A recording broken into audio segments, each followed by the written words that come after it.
Hallelujah. स्वागत है दोस्तों आप सभी का हमारे इस YouTube चैनल पे। God bless you. आओ शुरू करते हैं परमेश्वर का वचन और हम पढ़ेंगे मत्ती रचित सुसमाचार अध्याय 3 और इन वचनों के द्वारा मेरा प्रभु आप सभी को आशीष दे। हालेलुया।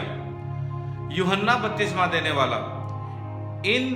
उन दिनों में यूहन्ना बपतिस्मा देने वाला आकर यहूदियों के जंगल में यह प्रचार करने लगा, मन फिराओ क्योंकि स्वर्ग का राज्य निकट आ गया है। यह वही है जिसकी चर्चा यशायाह भविष्यवक्ता के द्वारा की गई है। जंगल में एक पुकारने वाले का शब्द हो रहा है कि प्रभु का मार्ग तैयार करो, उसकी सड़कें सीधी करो। यह यूहन्ना ऊंट के रोम का वस्त्र पहने था और अपनी कमर में चमड़े का कटिबंध बांधे हुए था। उसका भोजन टिड्डियां और वनमधु था।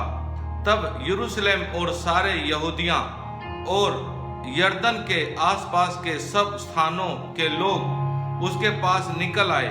उन्होंने अपने अपने पापों को मानकर यरदन नदी में उससे बपतिस्मा लिया। जब उसने बहुत से फरीसियों और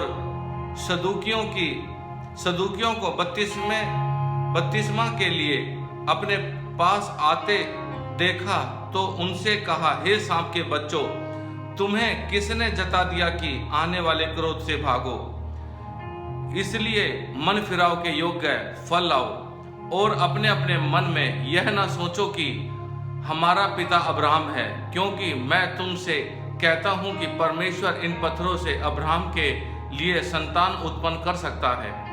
अब कुल्हाड़ा पेड़ों की जड़ पर रखा हुआ है, इसलिए जो पेड़ अच्छा फल नहीं लाता वह काटा और आग में झोंका जाता है। मैं तो पानी से तुम्हें मन फिराव का बपतिस्मा देता हूं, परंतु जो मेरे बाद आने वाला है वह मुझसे शक्तिशाली है। मैं उसकी जूती उठाने के योग्य नहीं। वह तुम्हें पवित्र आत्मा और आग से बपतिस्मा देगा।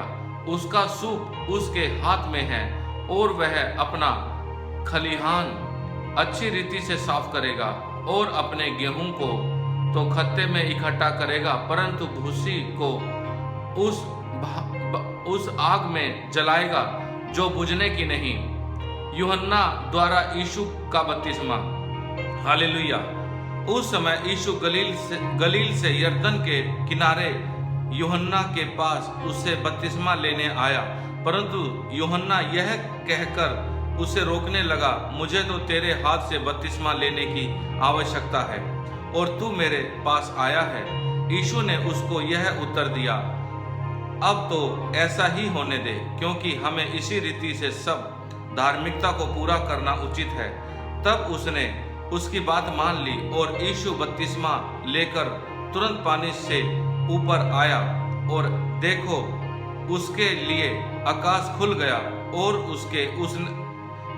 उसने परमेश्वर के आत्मा को कबूतर के समान उतरते और उसके ऊपर आते देखा। और देखो यह आकाशवाणी हुई, यह मेरा प्रिय पुत्र है जिससे मैं अत्यंत प्रसन्न हूँ। आमीन इन द नेम ऑफ जीसस। दोस्तों अभी जो हमने पढ़ा है ये मत्ती रचित सुसमाचार का अध्याय 3 है और इन वचनों के द्वारा मेरा परमेश्वर मेरा प्रभु यीशु आप सभी को आशीष दे। God bless you in the name of Jesus. दोस्तों इन वीडियो को शेयर करो ताकि ये परमेश्वर का वचन ये बाइबल से है, ये मैं अपनी तरफ से नहीं बोलता हूँ। जो भी मैं आपको सुनाता हूँ ये सब इस बाइबल का है, परमेश्वर का वचन है। और जैसे ये वचन आप तक पहुँचा है ऐसे और लोगों तक भी पहुँचे इन द नेम ऑफ जीसस। आपका एक शेयर दोस्तों, आपका एक शेयर किसी का जीवन बदल सकता है इन the name of Jesus. God bless you.